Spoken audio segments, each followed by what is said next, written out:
Retour sur le plateau, on va aborder un fait de société qui, on ne s'attendait pas, surtout au sortir du Covid, c'est la mort de George Floyd aux États-Unis, qui a déclenché le spectre du racisme aux États-Unis, mais dans tout le monde entier. On va parler du racisme, c'était dans Causement Réunionnais.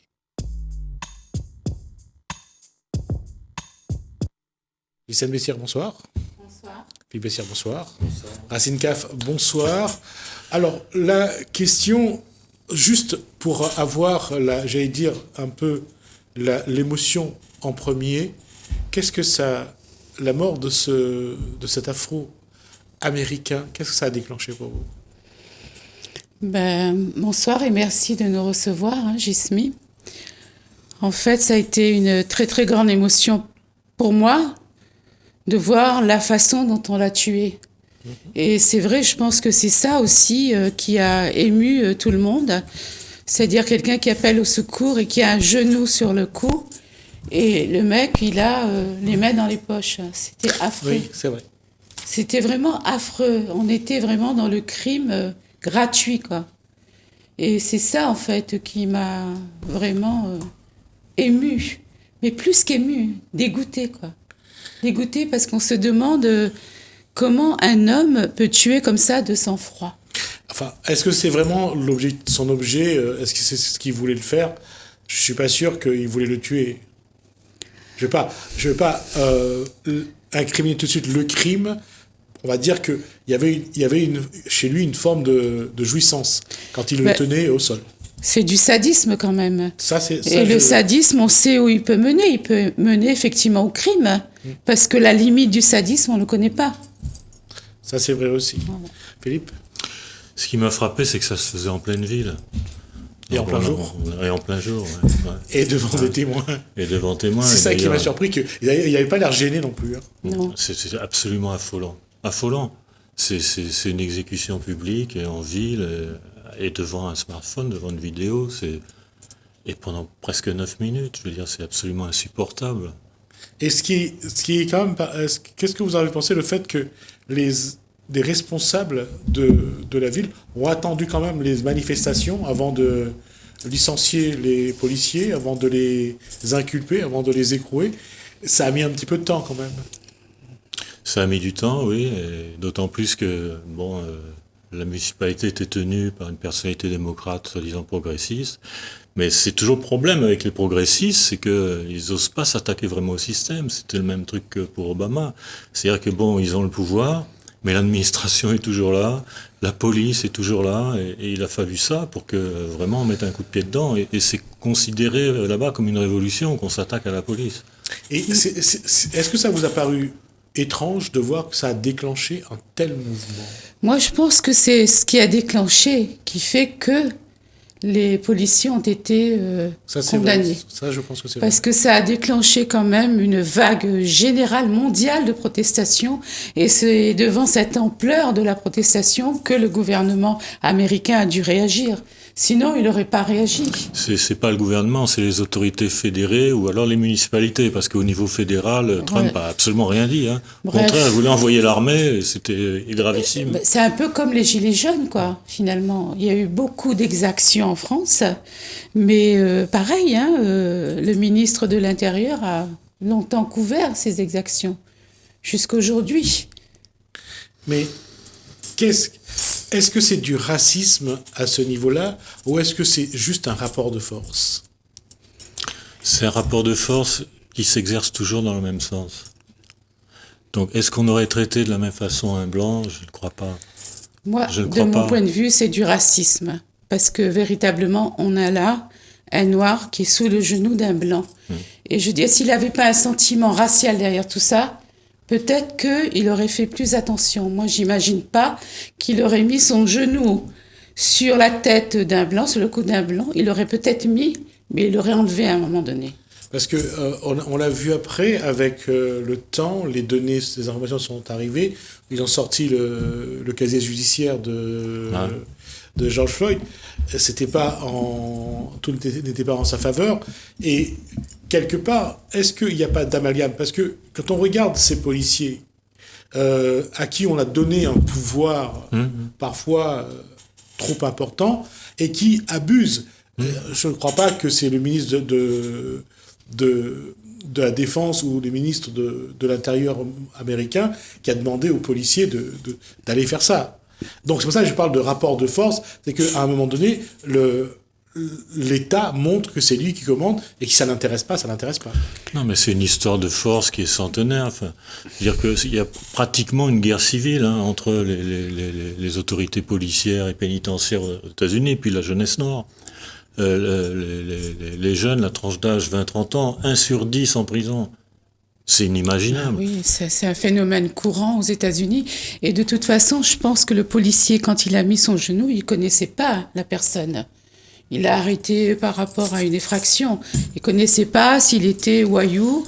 Et malgré tout, pour un billet, ça ne justifie pas. Non, ça ne justifie, bien sûr, ça ne justifie pas. pas. On tue un homme en fonction de son passé, quoi. Mais le raccourci que je vais faire est sans doute pas bon.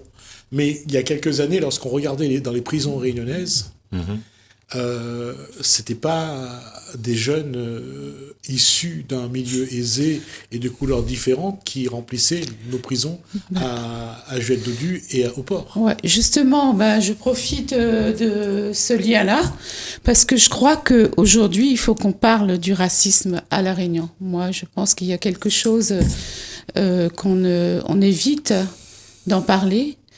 Alors que le racisme à La Réunion, il est bien et bel structurel. Il est structurel, le racisme à La Réunion. Il date de très très longtemps. Et si on regarde les descendants, tous ceux qui descendent des esclaves, et on le disait parce que les chiffres étaient là, et plusieurs personnes en ont parlé, c'est pas sorti vraiment dans la presse, et il a fallu qu'on écoute ces personnes nous dire que plus de 70% des gens qui sont en prison sont descendants d'esclavage. Donc ça montre bien, et sans vouloir faire le lien avec ce qui se passe aux États-Unis, on voit que cette partie de la population, que ce soit aux États-Unis ou à La Réunion, il y a un problème d'intégration, il y a un problème de lien à la population, et il faut le reconnaître que nous n'avons pas réussi non plus à La Réunion à mieux faire. En fait, il faut revenir un peu au travail qu'a fait Laurent Médéa sur la délinquance juvénile. Et c'est lui qui dit effectivement qu'il y a la majorité des CAF. Enfin, en prison, c'est une majorité de CAF qui y sont. Mais moi, je voudrais revenir plus loin parce que je pense qu'il faut avoir une profondeur historique et revenir pratiquement à l'ordonnance de Jacob de La Haye qui date quand même de 1674 et qui dit précisément « Défense aux Français d'épouser des négresses ». Ça dégoûterait les Noirs du travail et défense aux Noirs d'épouser des Blanches, c'est une confusion à éviter. Tout de suite après, en 1723, vous avez le Code noir, les lettres patentes qui ont été appliquées à La Réunion et qui dit exactement la même chose. Donc, en fait, Colbert, entre 1723... quand il l'écrit, il est plus économiste. C'est plus un... Ah non, il y a l'article il y a un code noir pour les Antilles, pour les 785, le code des mascareignes. Et un autre pour les mascareignes. Voilà. Ah, et qui précise très concrètement la même chose, que les Noirs ne doivent pas épouser les Blancs et le contraire, évidemment. Ça, c'est du racisme ou c'est vraiment une démarche économique? C'est du racisme institutionnel. On sait que l'esclavage s'est appuyé sur une idéologie raciste, puisque qu'est-ce qui a justifié l'esclavage? Qu'est-ce qui fait que même les chrétiens ont justifié l'esclavage? C'est la malédiction de Cham. Donc, alors, on va rappeler qui est Cham. On est là-dessus. On a des lois, le code noir, les lettres patentes. Je vous ai dit Juste aussi. avant, j'aimerais qu'on essaye de préciser qui est Cham. Vous pouvez nous dire? Bon, c'est le fils de Noé qui aurait été maudit. C'est un passage de la Alors, selon ce qui est écrit dans la Genèse ou la Bible, Cham aurait vu la nudité de sa mère. Exactement. Non, de son père qui était ivre. Effectivement, de son père qui était ivre. Voilà, de son père. Donc, en fait, ce que je veux dire, c'est que entre 1723 et jusque dans les années 70, on était dans cette contrainte-là.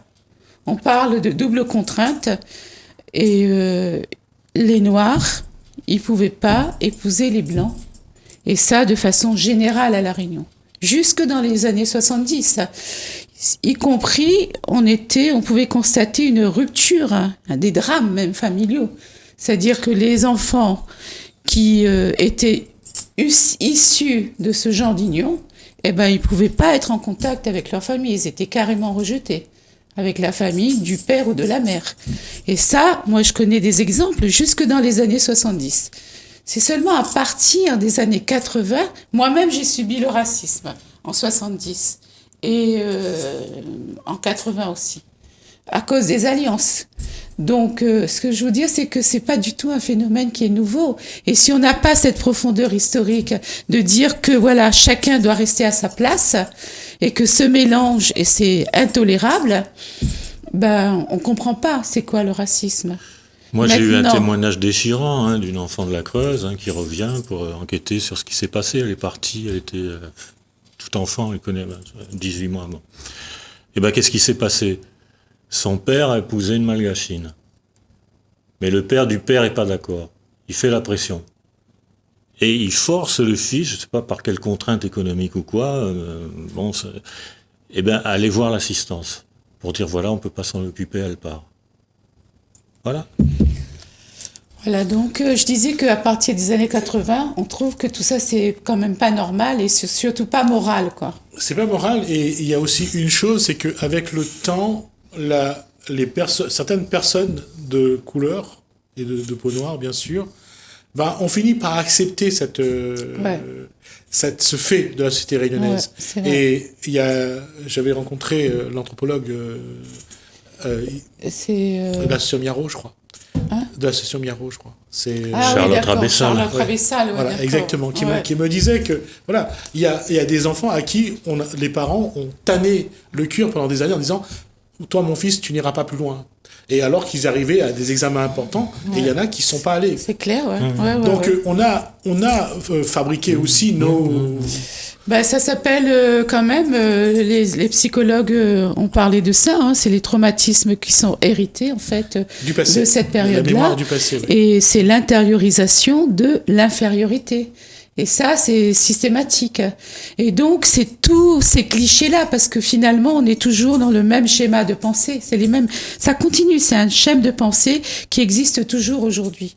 Et tant qu'on n'aura pas analysé ça de façon profonde, on ne pourra pas s'en sortir. Il faut vraiment détruire ces schèmes de pensée. Alors, je rappelle donc qu'il y a eu à La Réunion dans les années 80 ou 90, je crois, la FM avait fait donc avait fait une étude sur le Sud concernant justement la consanguinité. Il y a eu ça, d'une part ici. Dans les années 90, en métropole, il y a eu...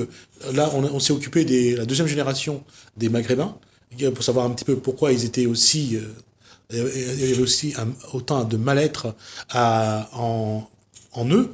On a découvert que justement ce déracinement, ce fait d'être maghrébin et d'être né sur un territoire occidental, français, donc ça a créé un décalage.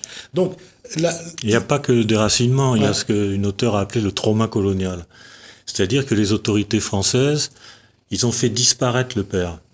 1882, on n'a plus le droit d'avoir son nom musulman, c'est l'état civil français qui vous donne un autre nom. Et à partir de là, on a fait disparaître les ancêtres carrément. Alors comment voulez-vous qu'ils s'adaptent ? Il y a une double injonction, c'est que quand ils arrivent alors en métropole, on leur dit mais d'où vous venez ? Mais intégrez-vous. Alors qu'on a fait disparaître leur filiation. Et je pense qu'on est dans le même cas. Parce que regardez 1848, qu'est-ce qui se passe ? L'état civil donne des noms. Mais ils font disparaître les origines. Et si vous regardez, quand ensuite les engagés arrivent, père inconnu, père inconnu, père inconnu. Bon, on fait disparaître le père. Et alors en plus, après ce qu'elle dit, c'est vraiment puissant. Elle dit, on va faire disparaître la disparition. Ça, c'est la départementalisation. C'est-à-dire qu'on va faire disparaître tout ce qu'on vous a fait. Vous comprenez ? Comment voulez-vous, dans ces conditions, faire le bilan, retrouver une identité, retrouver un projet de vie, vous voyez ce que je veux dire ? Est-ce que, dans ce cas, quand on met tous ces éléments, quand on met les éléments qu'on vient de développer sur le plateau, est-ce que c'est du racisme ou c'est vraiment un rapport de force qu'a voulu imposer ceux qui avaient les moyens, qui pouvaient... Est-ce qu'on s'est servi du racisme également? Ouais, Moi, je pense c'est les que deux c'est avec. Hein. Vous êtes nain, vous êtes l'idéologie. esclave, vous êtes blanc, on vous donne une concession. La base, Donc c'est- c'est quand même le racisme. Bah oui. Parce qu'on est bien dans un racisme noir-blanc. Mais je pense que maintenant, il faut faire l'analyse de tout ça. Il faut faire une analyse historique, mais il faut aussi s'en sortir. Parce que quand même, on ne va pas rester dans ce schéma de pensée. Et je pense que la façon de s'en sortir, c'est de revenir justement aux origines. C'est-à-dire, quels ont été les apports des Noirs à La Réunion? Quels ont été les apports des CAF à La Réunion? Déjà, d'où ils viennent? Ils viennent de Madagascar, ils viennent d'Afrique, ils viennent des Comores. Qu'est-ce qu'ils ont emmené à La Réunion en termes d'héritage, en termes de culture, en termes de rites, de rituels, en termes aussi de religion, en termes de spiritualité, en termes d'agriculture, parce qu'on sait très bien que les Noirs, c'était qui? C'était les Noirs de pioche, mais ils ont ce qu'on appelle les agriculteurs quand même. On les a appelés Noirs de pioche pendant l'esclavage, mais ce sont des agriculteurs. Donc ils ont emmené un savoir-faire. Qui c'est qui a emmené le maloya à La Réunion? C'est pas l'Afrique? Qui c'est qui a emmené la musique? Qui c'est qui a emmené le meringue? Donc en fait, il faut revenir à tous ces apports, à leur origine, et puis retrouver une fierté à travers tout ça. Il y a là C'est comme ça qu'on sortira. Il y a là du un racisme. paradoxe parce que finalement la culture réunionnaise a pris tout ce qui a été apporté, Ouais. mais on a rejeté les gens. Apparemment. Exactement. Elle reconnaît pas, elle prend, mais elle rejette la couleur, elle rejette les traits parce que effectivement, même du point de vue de l'esthétique, pendant longtemps, mais c'est pareil, hein, jusque dans les années 90, là on a commencé à parler de la mode Mappy, après le Black is Beautiful. Ici à La Réunion, c'est arrivé très tard quand même. C'est à ce moment-là qu'on a commencé à parler de l'esthétique noire. Mais avant, c'était quoi? Avant, un CAF n'a gros lèvres, n'a gros nez, n'a cheveux maillés, cheveux crépus. C'était ça, les critères esthétiques. Mais comment? Mais maintenant, il faut que nous arrêtions avec ça. Il faut que nous sortions de là. Pas seulement sortir, mais il faut surtout, d'une part, parce que le CAF n'a un gros nez, là je parle aussi pour moi, que Elena cheveux maillés, c'est quelque chose qui continue. Ouais, Faut pas dire que c'est le regard que nous devons apprendre. Ouais. Mais c'est à d'abord changer. l'estime de soi. C'est-à-dire Ouais, qu'effectivement, tant qu'on a intériorisé ça, Ben tant qu'on oui. vit dans une névrose d'adaptation, c'est-à-dire que bon, pour pas faire de désordre, pour réussir, pour pas, il faut se soumettre. On continue. Bah, Et c'est pour ça que ce qu'on propose nous, c'est de pointer le crime, parce qu'après tout, ils ont aboli l'esclavage. Est-ce qu'ils ont aboli le code noir? Est-ce qu'il y a eu des excuses de l'État sur ce racisme d'État? Non. je vais aller plus loin, parce que au départ, l'esclavage, c'était pas les Noirs. Au départ, l'esclavage, c'était un peuple qui soumettait un autre peuple et qui en faisait des esclaves. Là, vous parlez de l'esclavage, arabe, c'est ça? Non, de tout. Je veux dire que ce soit les Romains, que ce soit les peuples qui étaient suffisamment forts avec leur armée pour aller Oui. conquérir le pays. Oui, mais là, de avec paix. la mondialisation, La traite. on arrive à un esclavage intercontinental. Bien sûr, la traite Et et on commence à se l'esclavage, demander, c'est ça, au c'est plus haut niveau, Charles Quint, Valladolid, au niveau de la papauté et tout, quel peuple peut être réduit en esclavage? Ouais, exactement. Et on dit les Amérindiens non, parce qu'ils ont des droits naturels. Ah ben oui, mais les Africains. Et voilà, c'est Exactement. parti. On décide à un moment donné C'est- qui doit être mis en esclavage Ah oui. et on met tout un système institutionnel, juridique, religieux pour justifier en fait l'esclavage des Noirs. C'est ça qui est terrible. Et Et on a enlevé l'esclavage, c'était un crime contre l'humanité. On est d'accord. Ça a été encore reconnu dernièrement au niveau de l'Europe. On a enlevé l'humanité, son humanité aux Noirs. Mais qu'est-ce qu'il faut maintenant? Il faut lui rendre son humanité. Il faut réparer cette... Mais on a là je vous pose la question, comment l'Occident a entretenu cet esclavage, économiquement parlant, de l'Afrique? Ouais. Il a d'abord appauvri l'Afrique en prenant les hommes et les femmes, en les emmenant travailler à son profit. Et une fois que le continent africain était complètement déstructuré par les guerres, etc., et qui est provoqué par la traite, hein, et alors à ce moment-là, il est passé à la conquête simplement du continent. Il a occupé, il a pratiqué l'esclavage sur place. Parce que soi-disant on dit il a aboli l'esclavage, peut-être dans les colonies françaises. Mais qu'est-ce qui se passait? Le travail forcé, etc., les corvées, etc., qui ont été pratiqués dans les colonies françaises en Afrique. Mais moi, je crois qu'il faut quand même pas diluer le concept. L'esclavage, la traite, ça a été vraiment un fonctionnement. Ah oui. Ça s'est passé un temps. Maintenant, on parle d'esclavage moderne, mais c'est pas comparable avec ce qui s'est passé pendant 400 ans. L'esclavage, la traite négrière, c'est quand même quelque chose qui est particulier. C'est pas comparable. J'entends, mais aujourd'hui, encore une fois, cet esclavage sert parce que ça permet de continuer à mettre les pays africains dans la dépendance. Voilà, économique. Ça, et oui, mais quand on parle de dépendance, c'est pour ça que les concepts sont importants. Il y a la dépendance économique, il y a l'impérialisme, et puis il y a l'esclavage et la traite. Et je crois qu'il faut véritablement, si on ne veut pas diluer ce qu'a été l'esclavage en tant que crime, il faut qu'on reste dans ces concepts-là, quoi. Parce que quand on regarde les personnes de couleur dans le monde qui sont à des postes importants, parce que la couleur, il y a un moment, ça ne joue plus, mais leur comportement ne change pas des comportements des autres personnes. Mais pas ici quand même. Hein. Je veux dire peut-être dans le monde, mais si on est ici, si on regarde ici, il n'y a pas beaucoup de Noirs qui sont chefs d'entreprise, qui sont dans les administrations, qui sont cadres. Non, ici, il y a encore un gros problème de représentation et de la reconnaissance de la place des CAF. Je vais même vous citer un exemple. Le 25 mai, c'est jamais fêté ici. Ça, c'est véritablement institutionnel. Comment expliquer qu'on fête les Chinois, la fête chinoise, la fête arabe, la fête tamoule, mais que le 25 mai, qui est quand même la fête de l'afrodescendance réunionnaise, qui est quand même la journée où on doit mettre en avant l'héritage africain, et Dieu sait s'il y a un héritage africain à La Réunion, comment ça se fait que, institutionnellement, cette date n'est pas reconnue, n'est pas dans le programme. Moi, on m'a dit clairement, ça ne fait pas partie de notre programme, ça ne fait pas partie de notre politique. Donc voilà le problème. Alors comment faire? Est-ce qu'à la base, les associations, est-ce qu'à la base, des personnes peuvent s'approprier cette date, essayer de faire quelque chose? Oui, c'est ce qu'on fait à notre échelle. Mais après, pour le public, vous savez comment c'est, hein.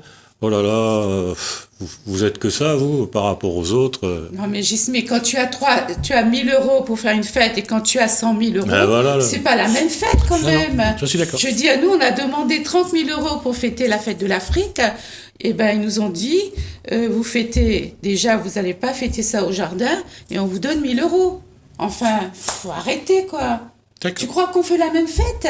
Non. Nous, si on avait 30 000 euros, on ferait venir des gens de l'Afrique, des artistes, on réunirait tous les savoir-faire africains ici à La Réunion et on rendrait ça visible. On nous empêche de rendre visible notre héritage, notre savoir-faire, notre culture. C'est ça. Et à l'échelle où on le fait, il y a une véritable joie. C'est les droits qui sont complexés, mais non. On n'est pas complexé. C'est l'institution qui a peur du péril noir. Ah oui. Ça, c'est grave quand même à La Réunion, parce que quand on regarde du point de vue généalogique, on a l'habitude aussi de faire des arbres généalogiques, mais le tronc réunionnais, les Noirs. Le tronc réunionnais, les Noirs. Donc voilà, si on arrivait à prendre conscience de cela, si on arrivait à être fier, à sortir de l'infériorisation et même du complexe d'infériorisation. Et là, je ne parle pas que des Noirs, je parle de tout le peuple réunionnais. On pourrait respirer déjà parce qu'on pourrait être fier. Et là, tout ce qu'on a pris, tous ces apports qui ont été appropriés, là je parle du Maloya par exemple, on le dirait très fièrement d'où il vient. Aujourd'hui, on a du mal à dire que le Maloya vient d'Afrique. On dit non, le Maloya vient de La Réunion. Quand même. D'accord. Alors, ça va être ma dernière question, parce qu'on va arriver à la fin. Aujourd'hui, qu'est-ce que vous allez, au niveau de Racine CAF, faire pour continuer cette démarche que vous avez? On va se batailler pour les réparations, Parce qu'on pense que quand un racisme est institué comme ça depuis si longtemps, eh bien, il faut une intervention énergique à tous les niveaux, politiques, institutionnels et autres. Et je vise là particulièrement, je dis mon dernier mot, c'est sur l'école. C'est absolument inadmissible que dans tout le cursus scolaire, on n'apprenne rien sur l'Afrique. D'accord. Qu'est-ce que ça veut dire? Ça veut dire que l'Afrique n'a rien à apporter. Voilà ce qu'on apprend en négatif aux enfants. D'accord. On continue ces 20 années de travail jusqu'à ce qu'effectivement il y ait une réparation de la société réunionnaise. Merci. Merci Philippe et Gisèle Bessières pour cet échange. On va vous revoir sans doute sur ce plateau parce qu'on verra un petit peu le suivi. On va essayer de vous accompagner et de vous suivre un petit peu dans ce que vous faites et de montrer un petit peu à la Réunion votre démarche. Merci à vous. Merci beaucoup Gisèle. de nous avoir reçus. Merci à vous également de nous avoir suivis. Merci Lalaine, merci François. Je vous dis à bientôt. Bonsoir.